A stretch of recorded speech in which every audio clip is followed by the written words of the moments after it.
মৰঙী অঞ্চলৰ প্ৰায় 8ৰ পৰা 10খন গাঁৱত কিছু সময়ৰ পূৰ্বে অহা ধুমুহাৰ ফলত আমাৰ প্ৰায় বহু শ পৰিয়ালৰ ইতিমধ্যে আমাৰ ঘৰ বাৰী সকলোখিনি শেষ হৈ গৈছে। মানে সৰ্বস্ব হেৰুৱাইছে আমাৰ সাধাৰণ মানুহখিনিয়ে কয়।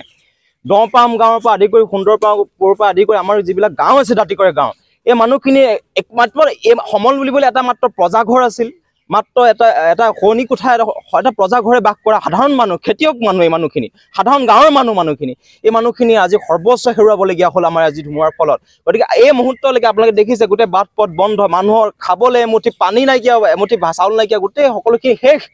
এতিয়ালৈকে চৰকাৰৰ মানুহ নাই, কোনো ইয়াত ৱাৰ্ড মেম্বাৰ প্ৰতিনিধি নাই।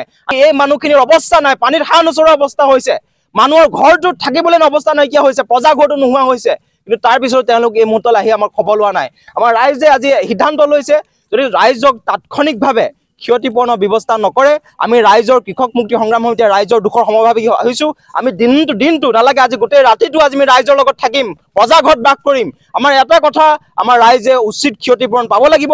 যিমানবোৰ ক্ষতিপূৰণ আছে, ঘৰ বাৰী টিভি বিচনা পত্ৰ আদি কৰি যিমানবোৰ ক্ষতি হৈছে, সকলো ক্ষতিপূৰণ এসপ্তাহৰ ভিতৰত যদি নাপায়, তেন্তে আমি গোলাঘাট জিলা উপায়ুক্ত হওক বা মৰঙী ৰাজহ চক্ৰৰ বিষয়া কাৰ্যালয় আমি সকলো ৰাইজে ঘেৰাও কৰিম।